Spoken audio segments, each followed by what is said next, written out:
Coming at you with a video today that's a little more of an off-season type of feel, and it's one where the Detroit Lions once again are showing that they're one of the smartest teams in the NFL. So in this video, we're going to talk about it. We're going to talk about the thing we have in place based on an article I just read in The Athletic, but then we're going to talk about why it is so desperately needed coming up this week, and that almighty fifth week bye that all of us hated when the schedule came out could not be coming at a better time. In fact, right now, if we could take a week 4 bye, I would absolutely take it because this team is absolutely decimated.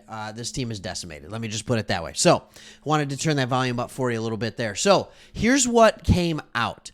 The voters' front office report cards. This is 40 NFL executives and coaches ranked the top 5 NFL front offices. All right. And what came out was a list of 10 teams that are above the rest when it comes to the NFL front office. As you might expect, the Detroit Lions made this list. I'll show you a quick glimpse of this.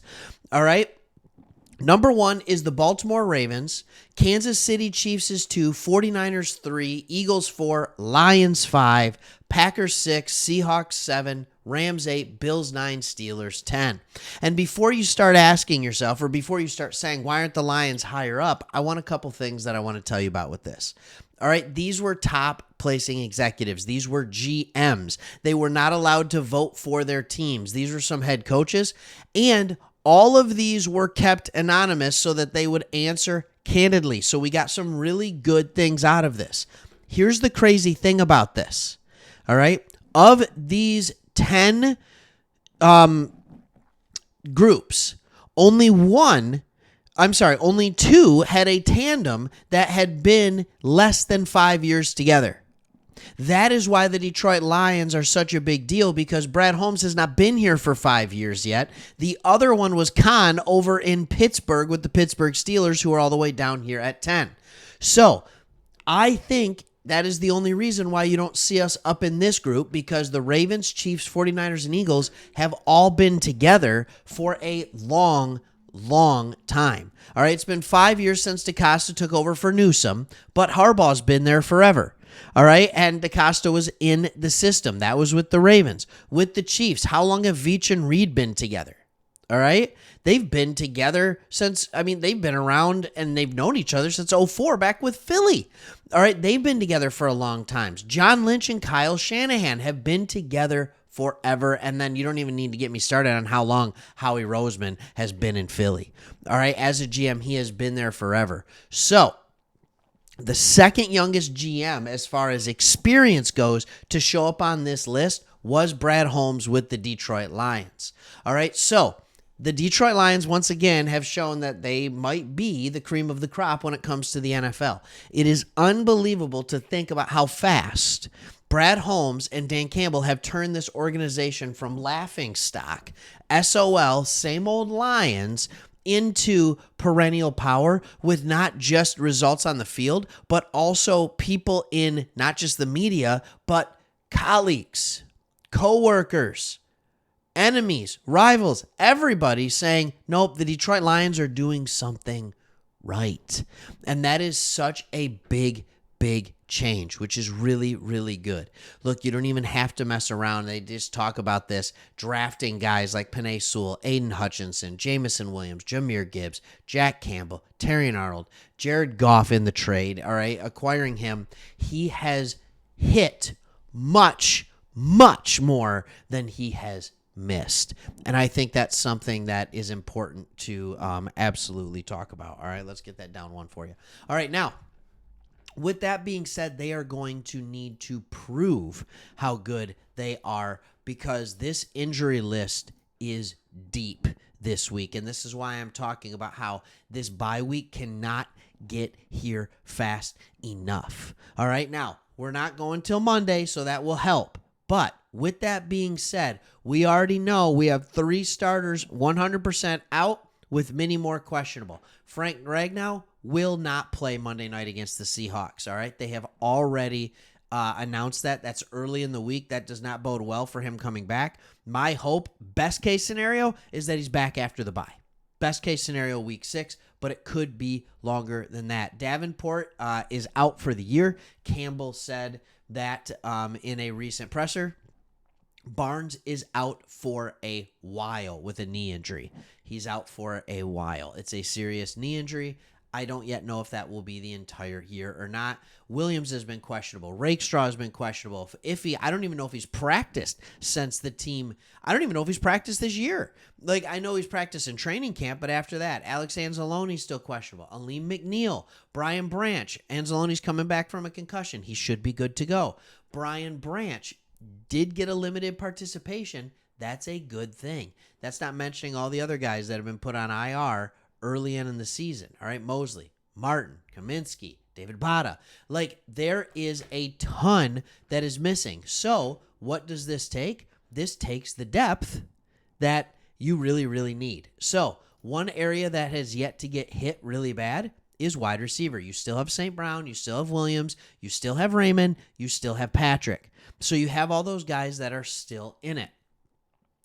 Now, the question is, what do we do with the offensive line? All right, is Michael Neese going to just step in and play center? Are you going to move Graham Glasgow over to center, which he hates doing, and then move Coyote Iosika into the guard position or Neese into the guard position? I don't know. All right, Sam Laporta, he goes out. Brock Wright, Parker Hesse, here they go. All right, like, you can look down here. All right, do we bring James Mitchell up from the practice squad? Do we get a call up for him? All right, on the defensive side of things. All right, it says Anzalone. All right, he probably will be back. All right, Chris did a good video talking about Ben Nyman and how he is played admirably. He filled in great. We didn't miss a beat.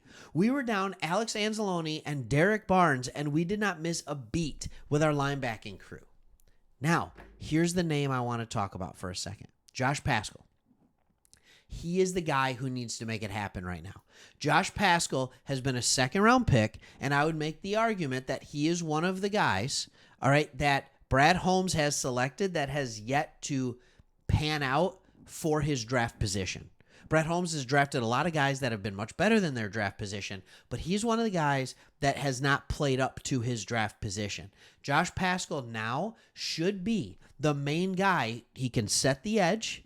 All right, and he's got some pass rushing chops, and then maybe you bring in James Houston more often during pass rush situations. Maybe you bring Levi and Uzurike, you put him out to the outside, bring Mekhi Wingo in to play in the middle. All right, I'm not as worried about Aleem McNeil. I know that sounds crazy, but we got DJ Reader. We have Levi and Uzurike. We still have Pecco. Mekhi Wingo's been playing well.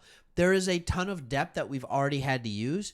What does it look like on the outside? I expect it to be a combination of Josh Paschal, replacing Davenport, that is, Levi and Uzurike, James Houston. I think all these guys are going to get a crack at it. And then I'm not going to lie, I am worried about the safety position. All right, if Brian Branch is indeed hurt, we are down to Kirby Joseph and Brandon Joseph, all right, the Josephs. And if one of them gets hurt or one of them needs a break, you're down to Lawrence Strickland. That's what it is.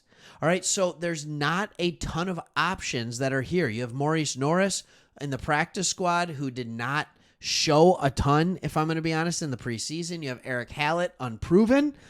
So there's not a lot back there on the safety side of things, but this is a team that has had so many injuries. So many injuries. Look at all these guys that are on IR. This is insane to me. All right? This is insane to me. Emmanuel Mosley, Broderick Martin, John Kaminsky, Marcus Davenport, Derek Barnes, all right, Muti, Lynn, Connor Galvin, Traquan Smith, Michael Badgley, Antoine Green, David Bada, Christian Mahogany. All right, that is 1, 2, 3, 4, 5, 10, 13 players that are on IR.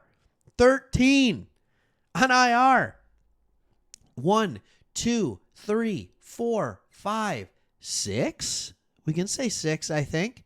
All right. 7, 8 players that we were expecting contributions from. They're on IR. That's not even talking about the questionables. So this team is really hurt right now. So what's the silver lining? The silver lining is that this is a well-run organization. In the coming out of the second half, Dan Campbell was asked what they're going to do with all the injuries, and he said, we have a deep team. Brad Holmes has done a great job creating depth on this team, and he has the opportunity. They have the opportunity to show that now. They will have the opportunity to show that against a very good 3-0 Seattle Seahawks team. This is a Seahawks team that is yet to get their offense fully running, but has a defense that seemingly is getting better every single week. This is a very good test for us before the injuries.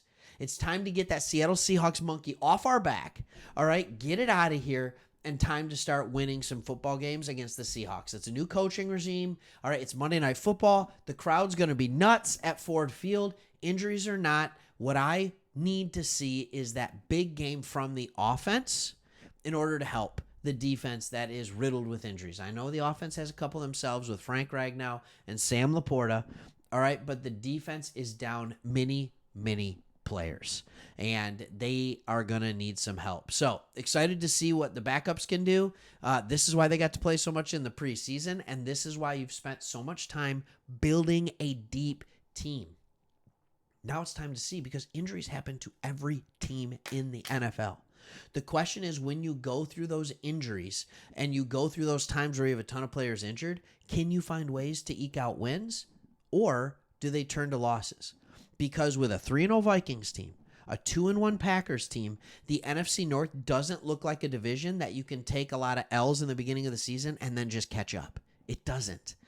And so you don't want to do what the 49ers are doing right now. They have a ton of injuries. They've lost 2 in a row. They lost to the Vikings, and then I don't even remember who they lost to last week. They definitely shouldn't have. All right, and now they're struggling because they have a ton of players hurt.